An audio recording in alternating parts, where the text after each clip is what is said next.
और जैसे ही भागवत की कथा आगे बढ़ी वैसे ही कहा जाता है, सुखदेव बाबा कहते हैं राजा परीक्षित, भगवान श्री कृष्ण का प्रथम विवाह संपन्न हुआ तो भगवान श्री कृष्ण के ही नगर में एक सत्राजित नाम का राजा रहता था।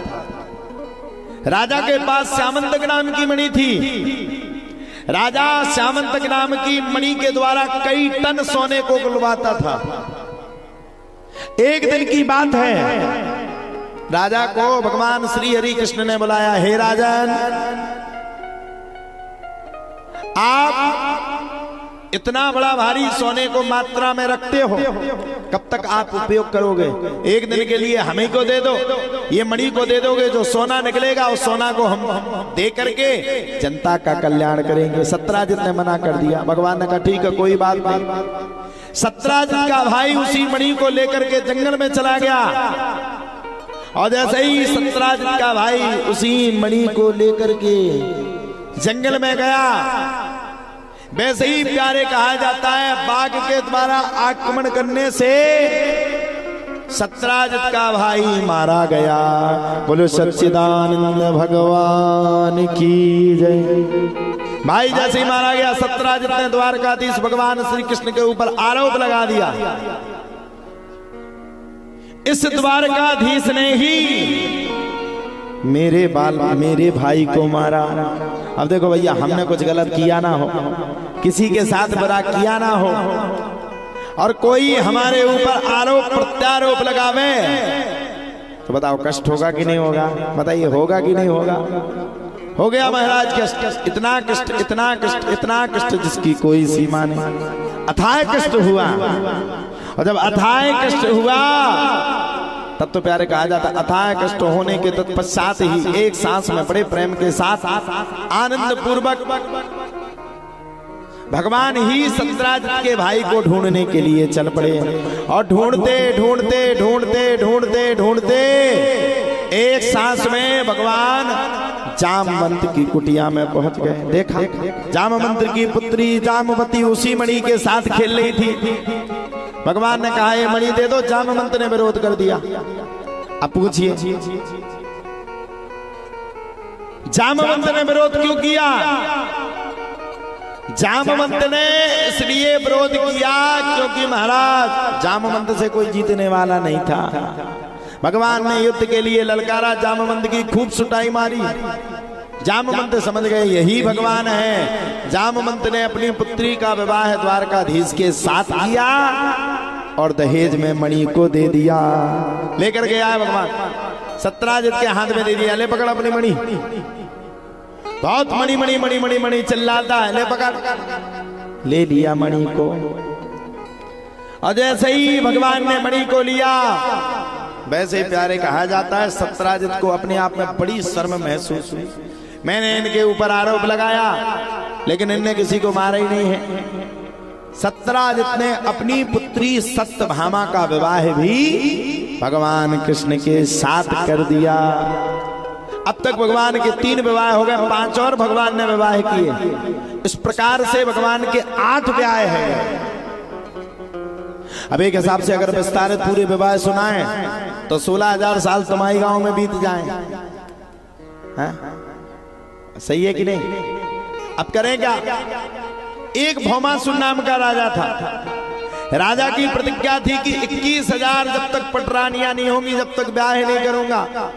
16,100 पटरानियों को कारागृह में बंद किए था। भगवान पहुंच गए, राजा को ललकारा, युद्ध किया तो राजा को मार डाला।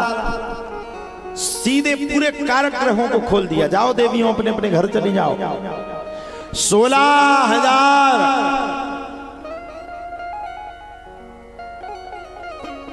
100 पटरानियों ने भगवान से प्रार्थना की, प्रभु हम कहां जाएंगे, हमारा तो कोई बचा ही नहीं आपके अलावा। तब भगवान ने कहा जिसका कोई नहीं उसका मैं हूं। भगवान ने 16,100 पटरानियों के साथ एक साथ विवाह कर लिया। अब तक भगवान के 16,108 विवाह संपन्न हो गए। सच्चिदानंद भगवान की जय। सुखदेव बाबा कहते हैं राजा परीक्षित भगवान के इतने ब्याह संपन्न होने के बाद धीरे धीरे भगवत कथा आगे बढ़ी, और जब भगवत कथा आगे बढ़ी तब तो राजा युधिष्ठिर ने राजसूय यज्ञ करने की मन में ठानी। भगवान ने विरोध कर दिया, अभी मत करो। बोले क्यों? बोले एक पापी को भी मानना है, इसके बाद युद्ध करेंगे, यज्ञ करेंगे। भगवान भीम मैया और अर्जुन को लेकर के जरासंध की नगरी में पहुंच गए, और जरासंध की नगरिया में पहुंच करके भगवान श्री हरि कृष्ण ने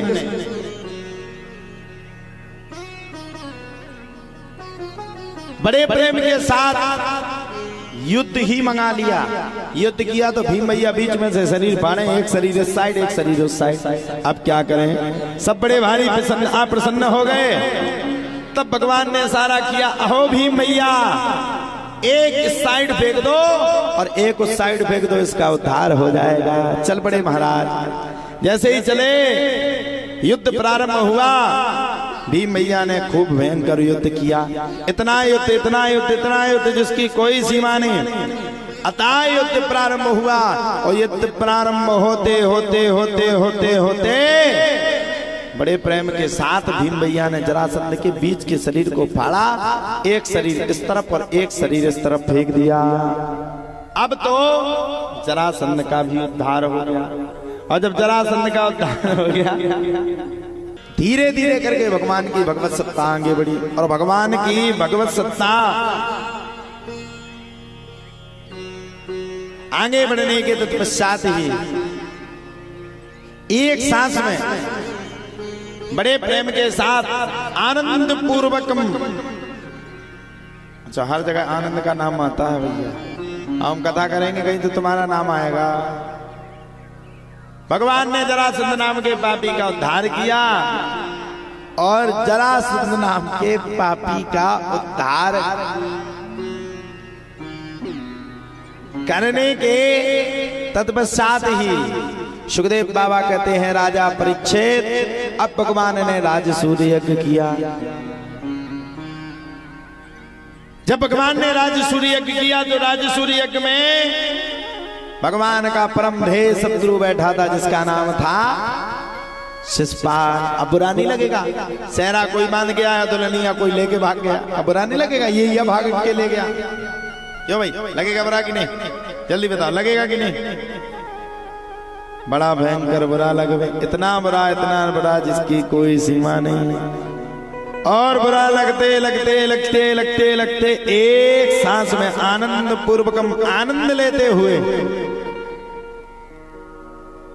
अब तो शिशुपाल ने भगवान को खरी खोटी सुनाना शुरू कर दिया। ये पापी है, ये दुष्ट है, ये महान पापी है, ये इतना पाप करता है जिसकी कोई सीमा नहीं, अथाह पाप करता है, ये बड़ा भारी पापी कह डाला।